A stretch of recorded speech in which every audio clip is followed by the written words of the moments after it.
And hello, everybody. Welcome to the Weekday Warriors of Wrestling for Monday, March 21st. I'm Erik Clancy, joined by Patrick Kelley, and I was wrong.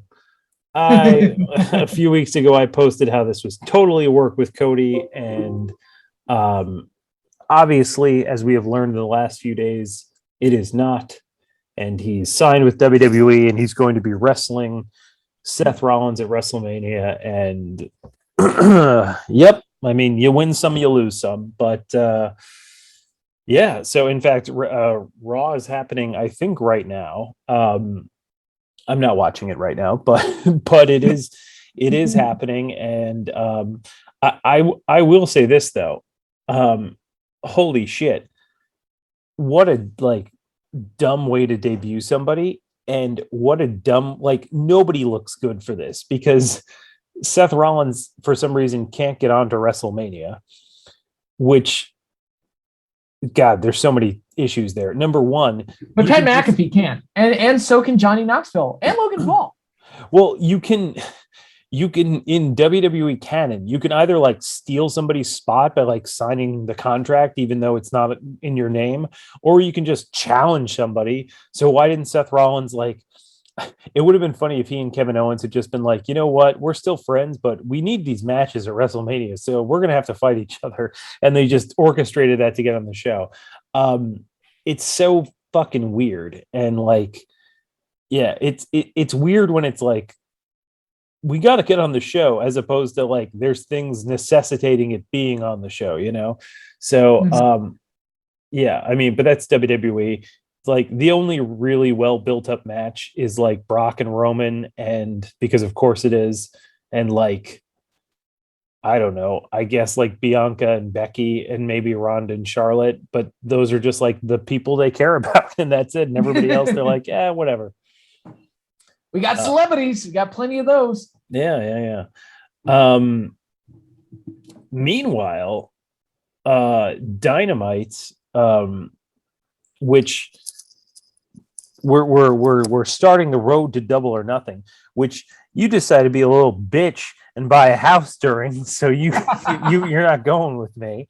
Sorry, man. I am going, but before we do our WrestleMania rewinds and start talking about WrestleMania, do you have any predictions for what Double or Nothing in May is going to look like? It's hard to say.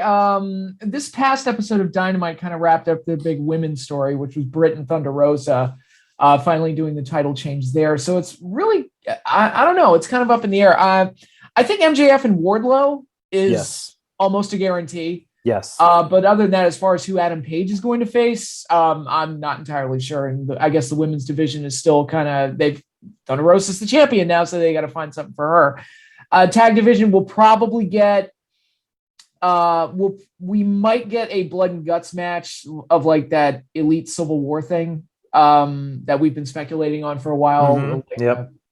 Page's side with Red Dragon versus Omega and the Bucks, and the fourth on each side. So yeah, if I was going to predict it now, it would probably look something like that. Yeah. So okay. Yeah, I think that's good. I definitely think Wardlow and MJF, you can totally put that in there. Maybe you have a Jericho and 2.0 against Eddie Kingston and PNP or something like that.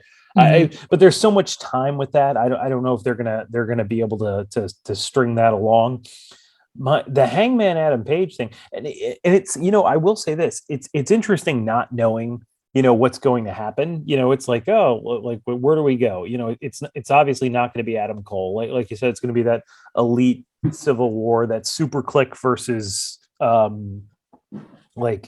Undisputed Era thing that they're going. Although with Kenny seemingly still going to be out for an extended period of time, he can't come back and be the third man. So you wonder who would be the third man on the Bucks side. I mean, maybe it's Page. Maybe there's no world title match. I don't know. Which is okay. Yeah. If you are going by, wait a second, hold on.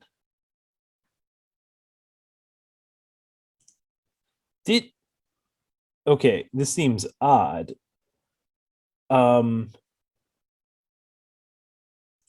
Moxley beat Bryan Danielson, right? He did. Yeah. Okay. For some reason, I felt like Danielson went over. I don't know. I was having like a weird like blank in my head. Anyway, so logically, based on how AEW does things, you would assume either Punk or Moxley would go against Page. Punk is made like, oh, I want to go for the title eventually. There's an obvious story there that we all know for between Punk and Page with like, the drinking anxious millennial cowboy versus straight edge Punk, but they're both faces. And Punk doesn't seem to be turning heel like he once seemed to when he first got there. So that's interesting. Moxley seemed like the original Revolution direction. I think before he got hurt, I think that was the plan. So it maybe they go back to Moxley and Hangman Page. I really don't know. It's interesting. So I have no clue what this card is going to look like. I could see. I don't know. I really have no idea what this show is going to look like. And I know it's like, oh well, it's in 2 months, so like it doesn't need to be shaped up now. It's just like, but you have kind of a sense of where things are going. Like we had a sense, I think, in December that it was going to be like Moxley, Danielson, probably Page and Cole. MJF and Punk was totally clear. So you had a sense of where things were going. Where is right now? I'm like, do we? Like Britt Baker and Thunder Rosa seemed like they were going there, but I really don't know with what we currently have. Yeah. Again, especially after last week's Dynamite, it feels like we're a little bit more of a blank slate with a lot of things coming out of the pay-per-view and then kind of wrapping things up with the St. Patrick's Day show. So they've kind of got a fresh start on things to kind of move the stories along forward and get some new matches out of it. Yeah. Yeah. By the way, what do you think of the Jericho Appreciation Society? I would probably like it more if there weren't already like 19 other stables running around on the show. It just feels like, oh, it's another stable. But, he worked magic with the Inner Circle and managed to get, elevate Sammy and, make a really solid group out of that. So maybe, you've got these 3 young guys who are kind of like fresh clay waiting to be molded. So maybe he can bring something out of them, because it's clear somebody in that company really, really likes Daniel Garcia and wants to make something out of him. So maybe this will be the platform he needs to elevate himself. And 2.0. I mean, who would have thought that Everrise would have been the people that came out of NXT and like got the biggest push? I first of all, I love it. I mean, granted, it's the Matt Cardona gimmick, but like, it's so good because it's like, what's the best way to get heat into AEW? Go with the WWE philosophy. No pro wrestler's ever been a millionaire. I'm a sports entertainer. That's fucking brilliant. It's dynamite heat.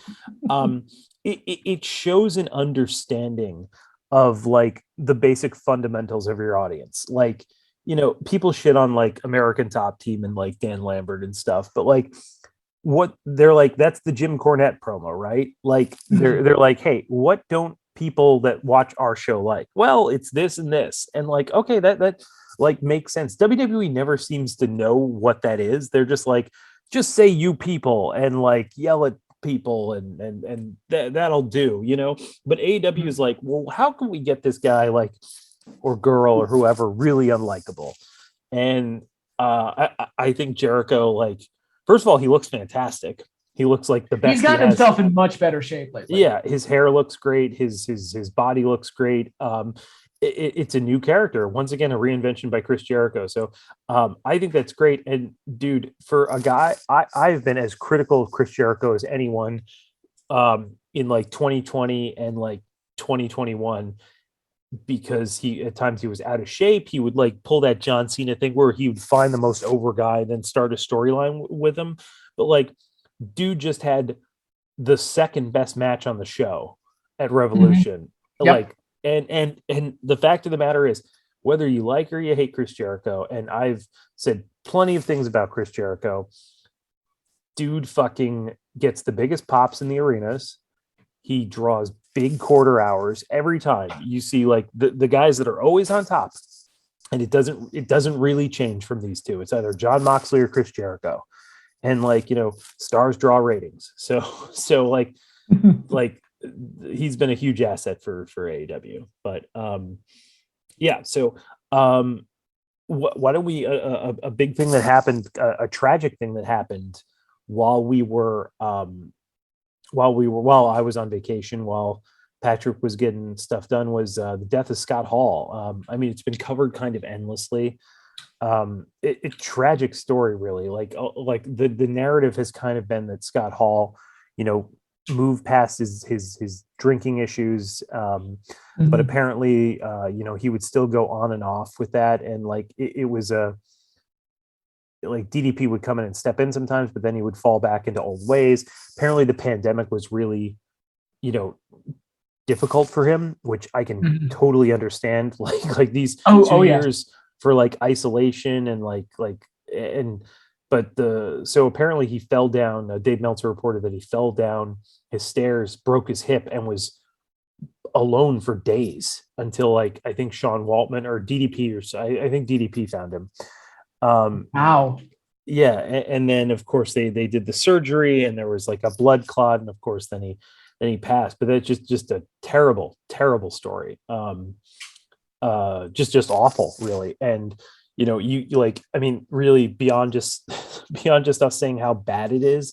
I mean, the only thing people the main thing people have really been doing, which is, I guess all you really can do, is talk about, the contribution Scott Hall made to the wrestling industry. And I want to point out, because somebody pointed this out the other day, Scott Hall was probably in the WWF or WWE, whatever time it was, for about 4 years, from late 92 to mid 96, and then for like a few months in 2002. So probably about 4 years total. Yep. And like the amount of people that, like, I saw non-wrestling fans talking about him, and of course in WCW he was huge. But like, just think about that, Patrick. Scott Hall, Razor Ramon, was in the WWF for 4 years. Yeah. The Miz and Dolph Ziggler have been there for 17 years. Who comes off as a bigger star to you?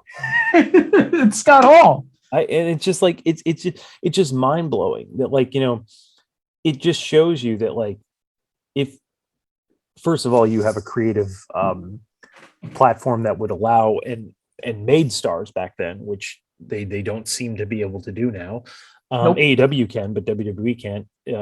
But like, it's just like, that's what happens when you can actually make yourself a star. Like, I mean, there are guys now like I mean, it's pretty much Brock Lesnar and Roman Reigns, and like Charlotte, Becky, and Ronda really is it as far as who's presented in that way now. But like, yeah, it's just nuts for the short time that he was in the mainstream. I mean, really, when you think about it, like 92, 93 to like essentially 2000, like, yeah, he came back in 2002, but like I said, that's like 8 years, and that like impact, it was such a huge impact. But yeah, just a gigantic star, incredible talent. Obviously, they're underachiever, you can say, for a lot of those things, but like, I mean, dude was like just a can't miss superstar, Yeah, like and that's why he was. Go ahead. No, you go ahead. Well, I was going to say, he was a can't miss superstar, like you said, during an era that was not very good for the WWE either. People talk about that kind of post Hogan transitional period before the Attitude Era. We call it the New Generation era. It was not WWE's best time, and it's when WCW started beating them. Of course, Scott Hall helped facilitate that when he went over. But during that period, Razor Ramon was far and away one of the coolest characters on that show. For me personally, as a kid, it was Undertaker and Razor Ramon. Those were my two guys during that time, because they were legitimately cool in an era that was kind of full of either white meat baby faces or cartoon characters. And those two stood out as being having their own identities. And then when he took that over to WCW, I mean, he gave the NWO so much, for lack of a better term, street cred, where Yeah, I mean, Hogan was the big villain and Nash was the muscle, and his personality also came out through that. But Hall was the guy that looked like kind of a street thug and added a lot of credibility to that whole presentation of the NWO. And he deserves a ton of credit for that. And I also think if you've ever listened to him in interviews, Scott Hall was a genius when it came to wrestling. The Razor Ramon thing was his idea. The Sting Crow character idea was his. He got it from watching the movie. And I just recently watched a clip of him from a shoot interview where he talked about his last match in the WWE before he went over to WCW, and it was a match with Hunter on a house show before he left.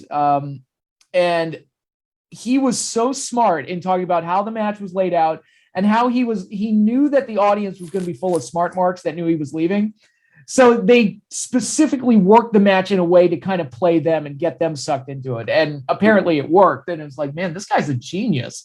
And it's one of those things, we talk about him being an underachiever, but if he hadn't had his issues and he had transitioned to a booking or creative capacity, he probably could have been one of the best bookers of the modern era. Yeah. And that last show, that was the fabled MSG show in May of 1996. Yeah, no, I mean, you're right. Absolute coolest guy in the room. I mean, there's always that thing, like people say, like, would the NWO have been as big as it was without Hogan? Well, no, but without Hall and Nash, Hogan would have been doing the exact same thing he was doing, which was floundering and not doing anything. And I don't know, maybe being out of a job and not justifying anything because he wasn't drawing numbers before them. It was Hall and Nash coming in and bringing something different that you hadn't seen in that company. And that was like being like the coolest dudes around, because I mean, people, Hogan gets a lot of credit for these things. And like, you'll say, oh, the post Hogan era in WWF and like, oh, Hogan coming into the NWO. But like Hogan didn't draw well in the post Hogan era. Like in 93 and stuff, when he came back, he wasn't doing big numbers. And, you see with like that new generation era with like Hall and Diesel and Undertaker and Brett, and all those guys, like, yeah, they were like stars in a time when business was down, but you saw when they had good creative, Hall and Nash and WCW, Brett later in his career when he was really able to turn heel and push it creatively. Undertaker obviously is like, had a 3-decade career where he was at times the most famous wrestler in the world. It's sometimes it doesn't really matter who you have if you if you don't know how to use anybody that you have. So yeah. Okay. So why don't we go on to our WrestleMania rewinds, which if you guys have listened to our show for a while, that every year we'll always turn back the clock and just have conversations about past WrestleManias. It normally always lands on WrestleMania 15 or WrestleMania 13, or I don't know. It's always the same ones, it seems. But let's see where we go today, Patrick. We'll do 2 of them, okay? All right, sounds good. Okay. And it is it is an interesting one, Patrick. We don't get this one quite often. It's going to be I'm going to give you a location and you tell me which WrestleMania this is. Should be easy, right? I hope so. Uniondale, New York. That's not WrestleMania 2, is it? It is. It was a trick question. There were 3 locations. Okay. Yeah. Okay. Yeah. This is an interesting one. It's kind of one of the forgotten WrestleManias, at least from that first decade. I mean, yeah, it's not very good. So there's that's one of the reasons. But it was the first WrestleMania was the first WrestleMania. It was one of the first. It was one of the first shows to really combine. I mean, of that era, because obviously, like celebrities had been involved to a certain extent, but to really infuse like wrestling and pop culture together. And they're like, oh, well, how do we top that? Well, let's do it in 3 places. So they had 3 shows. With 8 million celebrity guests. With 8 million celebrity guests. And we had 3 main events of each of these. We had Mr. T and Roddy Piper in a boxing match. We had the British Bulldogs against the Dream Team. It's funny. For some reason, I always thought the NFL Battle Royal was the main event for that. But it's weird. That was the star attraction for that part of the card. But when they ordered the matches out, they had the tag title match go on last, which was probably the best move. Yeah. And then we had Hogan defeating King Kong Bundy in a cage, which is, Patrick, am I correct that this is the only cage main event of a WrestleMania? You are correct. Yeah. Which you would think that would be, I guess in old school wrestling logic, you would think there'd be more of those, but no, it was the only one. I think what they did in a lot of cases, they would save that for other shows because they're like, oh, well, WrestleMania is going to be WrestleMania. So they didn't put that there. Mm-hmm. Also, historically, WWF cage matches are not very good. There's like, fair point. I mean, if you don't include Hell in the Cell, there's like 2 good cage matches, and one of them isn't even good. Just everybody thinks it's good. Oh, which one is that? It's Bret and Owen at SummerSlam '94. It's just so fucking long, and it's slow, and they climb really slow. And anyway, I'll have to go give it a rewatch. All right. So we had the man who main evented WrestleMania 1 opening up the show, Patrick, Paul Orndorff, taking on I don't believe Don Morocco. I was going to say he's the first Intercontinental Champion, but I think Pat Patterson is. But Morocco was he was an Intercontinental Champion in the 80s. They fought to a double count out, Patrick, in 4 minutes. What a way to get the crowd off hot. It got a bullshit chant. That's the thing I remember most about this. And as someone who was a fan of that era, like I liked Orndorff as like this roughneck tough guy with a pretty boy look. He was kind of a best of both worlds, kind of a Ric Flair meets I don't know, like what's a good like a brawler type. I'm not sure. Dick Maybe Murdoch? an Dick Murdoch. Yeah, he's like a mix of those two. And Don Morocco was always a solid hand. So I was like, oh, this could be a pretty good match. And then it just abruptly ends on a double count out for no reason. And the New York crowd let him have it for it. So one of the worst WrestleMania openers, I would say. Yeah. Because you want to start hot. And these two guys could have a nice solid slugfest to start things off well enough, but they just did the stupid finish. It was like, okay, sure, you do you guys. Yeah. Let's see. Okay, so next we had the Randy Savage defending the WWF Intercontinental title against George Steele. Savage and Steele actually had a decent feud building up to this, where like Elizabeth took sympathy on George Steele, but Savage was a piece of shit. Obviously, this is not the match that Savage would actually. It's not the next 3 matches that Savage would have. Actually, wait, hold on. No, it will be 3. Yeah, next 3 matches Savage would have, which were all generally very good. Obviously, Savage and Steamboat is fantastic. Savage and DiBiase is really good, and Savage and Hogan is for a Hogan match very good, and probably one of Hogan's better matches at WrestleMania for like the 80s and early 90s. So Savage goes over here in 5 minutes 10 seconds. Yeah, fun match. It's like you said, it's not the technical masterpiece that Savage would have. Like over the next few years, Savage would be known as the guy that would steal the show at WrestleMania constantly, and that would continue until about WrestleMania 8 when he had his match with Flair. But this one was like for like more of a kind of lowbrow comedy match with the story behind it. It was actually pretty fun, and I recommend people check it out. It's a nice, fun match. And then we had Jake Roberts beating George Wells in 3 minutes. Jake was not at WrestleMania 1, correct? He was not. Yeah. So this is Jake's WrestleMania debut, and this was before the whole like getting cheered more than Hogan thing happened, right?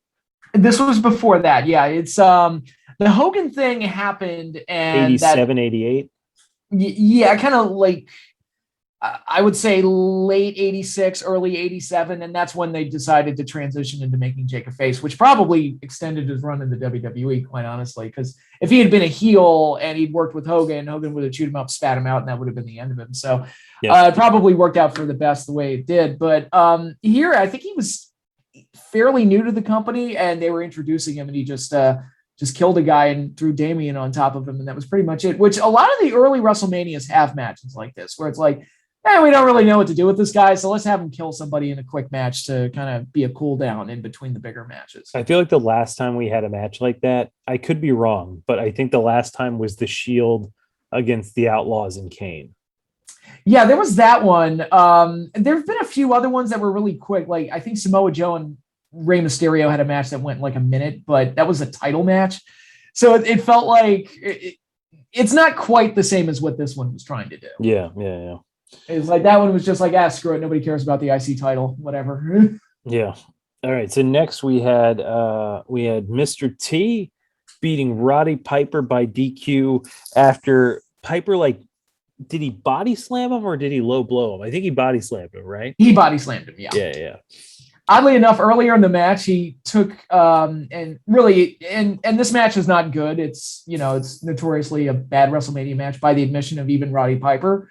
But one thing I do enjoy about it is Piper's attitude the entire time. And I don't know if it's a mix of him staying in character or being legitimately angry at Mr. T or some kind of combination. But Piper throughout this entire match is a lot of fun to watch. And there was one point where he picked up his stool from the corner and just chucked it at Mr. T as hard as he could. Mm-hmm. And it added a little intensity to it. So if there's any saving grace to this match, it's Piper being a heel.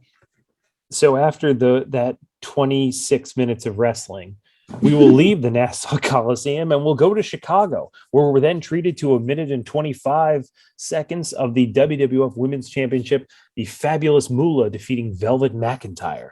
A match caused by a wardrobe malfunction because apparently the match was supposed to go longer, but Velvet's strap snapped on her wrestling attire and Moolah kind of called an audible and ended the match quickly so she could get out of there without exposing herself on TV. And this was the same title reign Moolah ended Richter's when she was the Spider Woman, right? Correct. Yeah.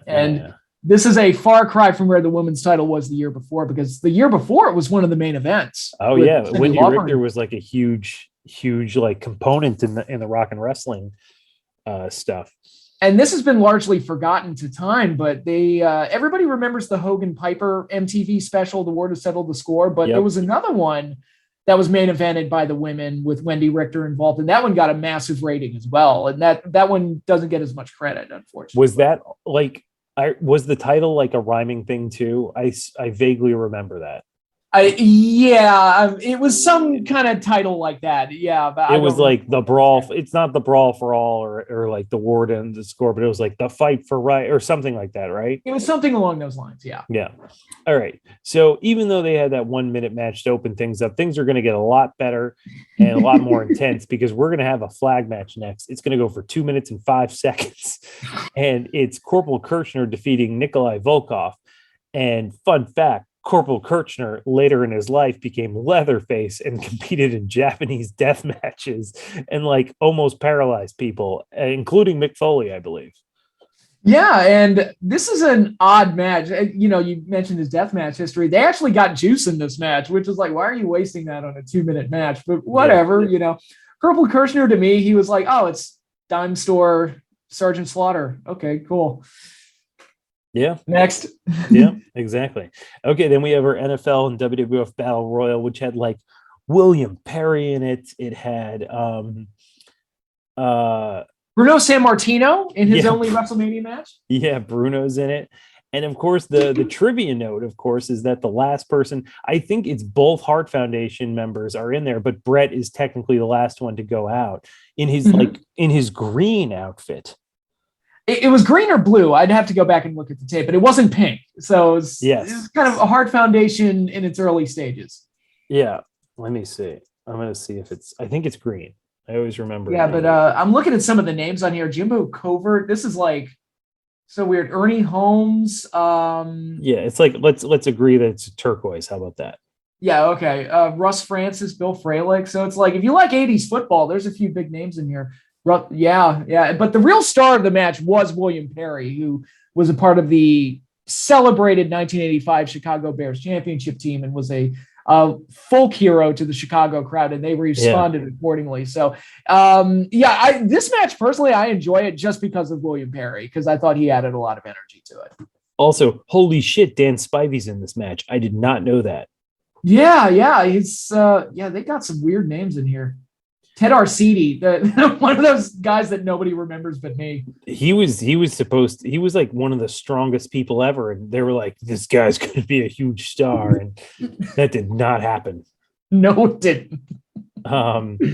He should have been in the WBF. Okay, and then we had the British Bulldogs beating the Dream Team, and they were accompanied by Ozzy Osbourne, and this is, I believe, Ozzy's first of 2 appearances. Am I correct with that? I don't know if he made a second appearance. Wasn't he at WrestleMania 3? Or no, Alice Cooper's at WrestleMania 3. Alice Cooper's at 3, yes. Okay, yes. So that's what I'm thinking of. So there you go. And this match is quite good, for a WrestleMania that's got a lot of issues to it. And I'll have more to say when we get to the end. But this tag match here is actually pretty good. Next, we go to Los Angeles, where we're starting off with, for this show, a marathon match, because it's 7 minutes and 27 seconds of Ricky Steamboat beating Hercules Hernandez, which would be the precursor. Well, not the precursor, but we're a year away from Ricky Steamboat putting on one of the matches of his career. Obviously, he had some great ones with Flair too, against Randy Savage for the Intercontinental title. But yeah, going over the master of the full Nelson here, Hercules Hernandez. Yeah, Hercules, not a very well remembered star, but he had his moments. He was one of those guys where it's like, he's not everybody's favorite wrestler or anything, but he had his moments. And this match with Ricky was pretty solid. So, as a third opening match of this show, I think it was acceptable for what it was. We then had a man who had a WrestleMania match, because even Seth Rollins can't get in this card, but I'll tell you who could. Uncle Elmer. Uncle Elmer was defeated by Adrian Adonis in 3 minutes.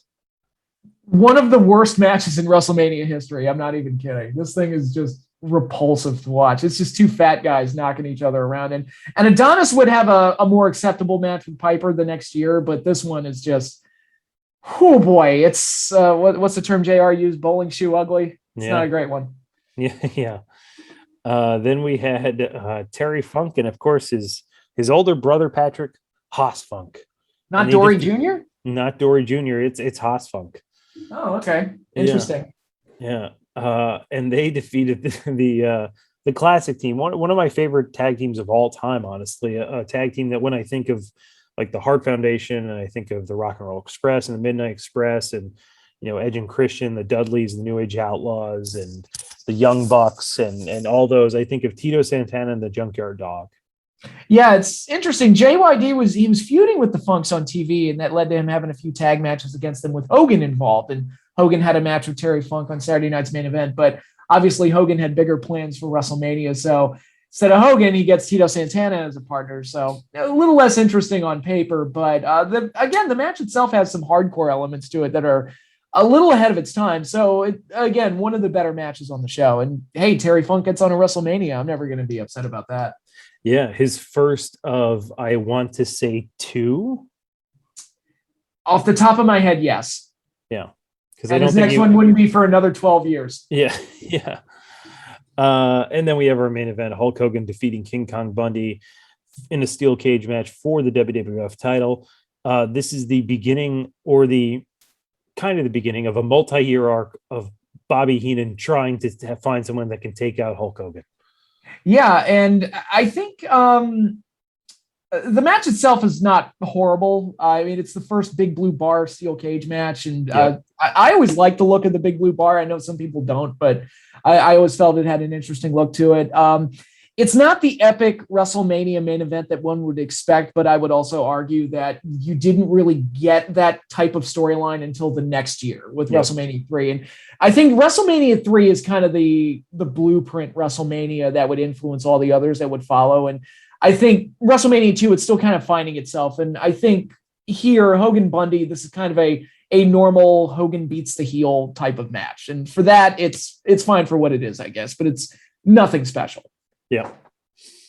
All right. But one thing I want to rant on about this WrestleMania that severely knocks the show down, because, we can talk about the whole 3 venue thing and how it kind of gives a herky-jerky feel to the whole show, but the guest commentators on this show are so bad. Susan St. James was working with Vince in New York. I forget who was doing it with Gorilla in Chicago, but she wasn't as bad. I think it was Denise Crosby, but I could be wrong. But she wasn't as bad. But in LA, Elvira was paired with Jesse the Body Ventura and Lord Alfred Hayes, and she was, honest to God, and keep in mind, I'm somebody who's lived through the Mike Adamle era of WWE, might be the worst commentator I have ever heard in my life. It was remarkably bad. So I actually do not remember it off the top of my head. However, you were not doing this justice with all these fucking insane people that they have here. So we had 3 special timekeepers. So Ricky Schroeder, that you know from Silver Spoons and later NYPD Blue, he was in the he was the special guest timekeeper for LA.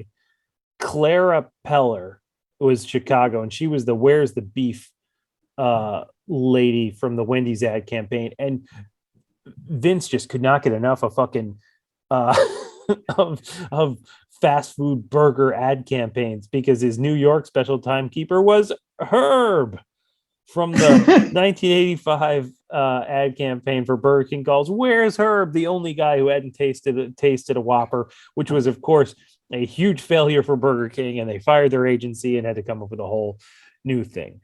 On top of this, Patrick, do you know who the ring announcer in Los Angeles was? I believe it was Tommy Lasorda. For the main event, do you know who the ring announcer was for the rest of the show? I do not. Lee Marshall. Stagger Lee, baby. Stagger Lee.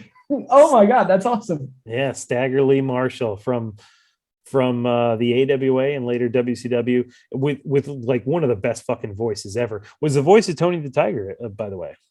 Oh wow, okay, cool. Yeah, for many years. Wow, that's awesome. And I would like to correct myself. It was not Denise Crosby. I believe she's a Star Trek actress. It was Kathy Lee Crosby. Correct. Who was the guest commentator. That was my bad. Yeah. I just saw a picture of her. All right, so let's get to our second. And I do want to clear up the air. I actually do like Elvira as a personality and as someone who was around during that time, but wrestling commentary was not her thing. Yeah. Look at my boobs. That's from The Simpsons.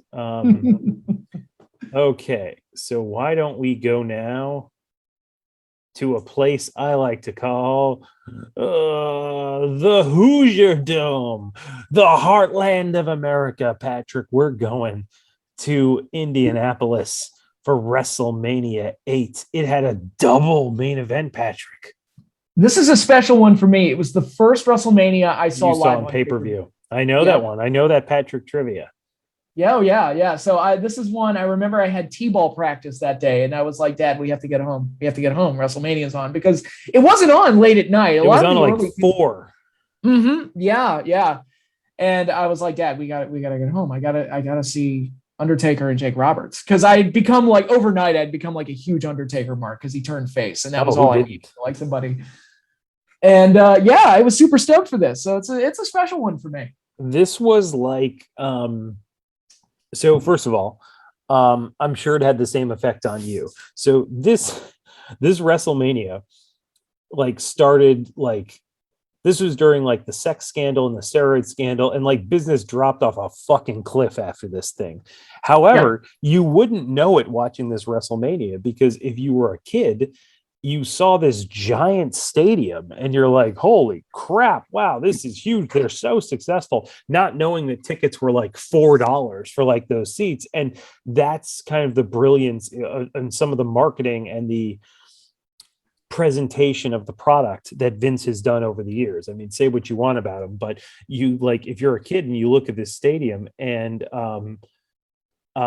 you're like, wow, this is they're successful, you know. I mean, they weren't, but it certainly looked that way. And this was the last Mania to be in a stadium for a while until 17, right?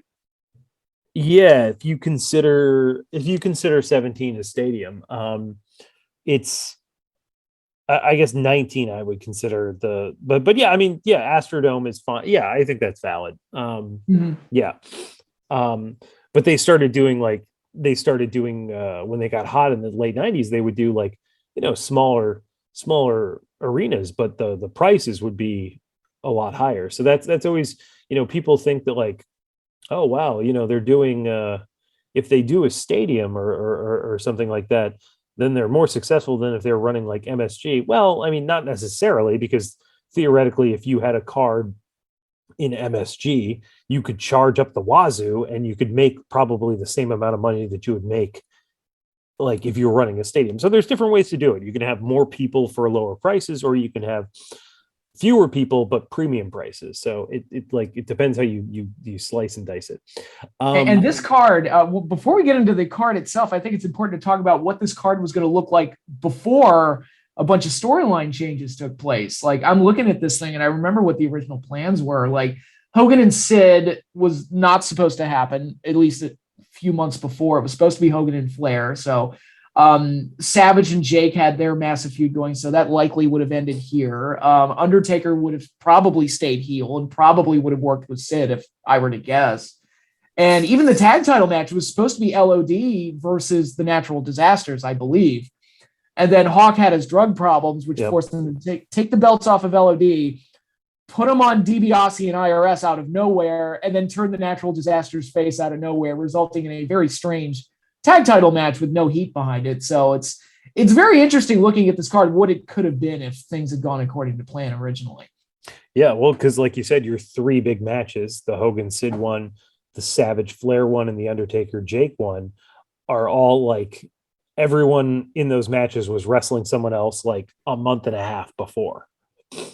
So I mean, but this was a show, and we've talked about this before, because 92 and 93 is one of those rebuilding years, and you'd see it later in like 98 and 99, and you'd see it, or probably just 98 really. And you'd see it with like 03 and 04 and that era and stuff. But it was one of those years where you're like, you had a crop of young stars, and you're like, let's see what we can do with them. And they all go over. Michaels goes over Tito. Undertaker goes over Jake. Brett goes over Piper. Tatanka goes over Rick Martel. Even Owen, who wasn't, I think, on the level of those guys, like goes over someone in Skinner. So their whole thing here is on top of like, okay, obviously you've got Hogan and Savage doing their thing, but other than that, they're like, well, you know, we'll get people in with Hogan and Savage and Flair and Sid, but we want to show them the next generation. We want them to see Brett beat Roddy Piper. We want to see the Undertaker beat Jake Roberts, you know. So they wanted this new crop of guys to get over, and of course they all did, you know. I mean, obviously to varying degrees. Michaels, Undertaker, and Brett were much bigger than Owen and Tatanka, but you know, the sentiment is there. Yeah, and again, speaking as somebody who watched the show as a kid, I came out of this specific event thinking much higher of the guys that you mentioned, Shawn, Undertaker, and Brett. So this was kind of a coming out party for all of them. It was Shawn's first big singles match on a pay-per-view. It was Undertaker's first match as a face, and it was clear that the audience was going to love him. And Brett got that big win over an established, you know, WrestleMania original main eventer in Roddy Piper, and that helped catapult him to the stratosphere. So it's whatever that plan was to start that youth movement and everything, it succeeded. Well, if you look at WrestleMania next year, Bret Hart is the champion, and like the top face. Of course, he loses, and like, you know, but he's essentially in that spot. The Undertaker is now the new Andre the Giant, who's going to slay all the monsters and freaks and whatever. And Shawn Michaels is the new Intercontinental guy. And like having, you know, I mean, obviously his match with Tatanka wasn't like lighting anyone else on fire, but you know, he would have those work rate matches in the show, and he was becoming that like next great heel for them. So like they were really setting these guys up, and then later, of course, they get Razor and they get Diesel and they get Yoko. But yeah, they were putting themselves in positions, which I feel like they don't seem to do that as much anymore. No, it's just we're fine. We can get celebrities and old timers to come back. I mean, you look at the card for WrestleMania 38, and probably the most exciting thing about it, aside from Lesnar and Reigns, is Stone Cold Steve Austin might have a match. We don't know. We don't know what that's going to entail, but he's going to be there, and it's going to get physical. So that's exciting. But at the same time, it's kind of sad because it's like he hasn't worked a match in almost 20 years, and he's the most interesting thing on the show. So I want to give an example of, so this is WrestleMania 38 here. So so there we go. So it's about 19 years since Steve Austin last wrestled a match. So let's, in context, for WrestleMania 92. So it would be like if you brought back, holy shit, I can't even like, let me see when Ray Stevens stopped wrestling.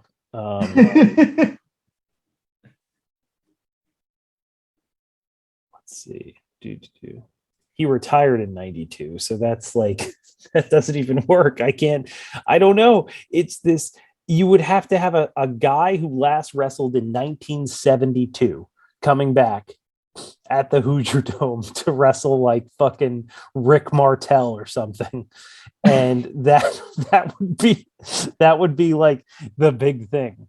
It would be like, I can't even think of somebody. Who would it be? Here's an example I'll come up with. Bob Backlund would rejoin the company in 92, and he was kind of the old timer getting another run to make a comeback.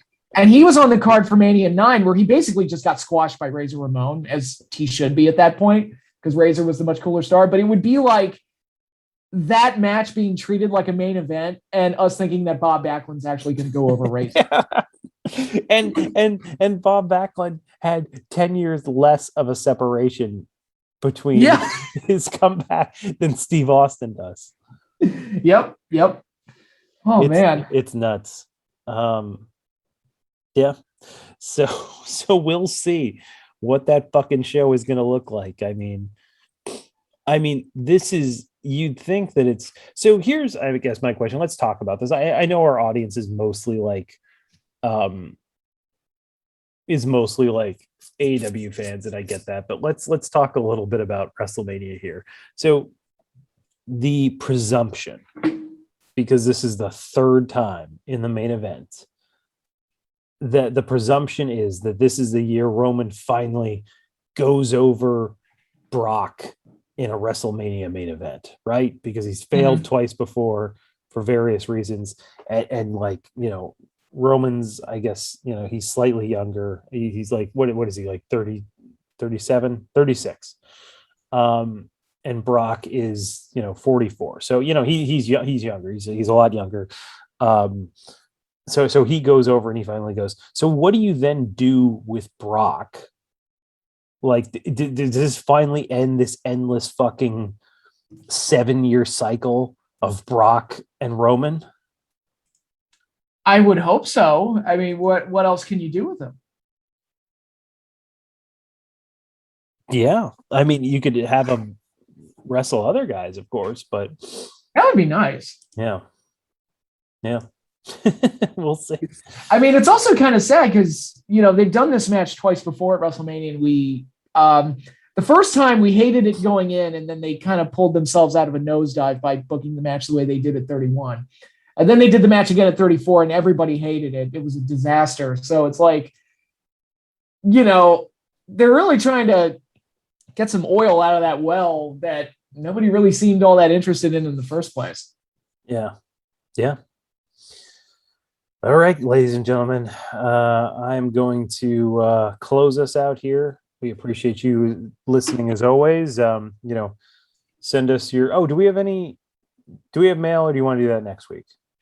We can do that next week. I'm sorry. Okay. I forgot to pull it up. Yeah, no worries. I'll remind myself next time. But if you want to send us a fan mail, you can send it to weekdaywarriors2020@gmail.com. The email will be in the description. Yeah. So send the emails. We'll answer them next week. We'll have a go home show for Mania. We'll talk AEW, of course. Yeah. Okay, cool. So thank you everybody for joining us. For Mr. Patrick Kelley and myself, Mr. Erik Clancy, we are signing off.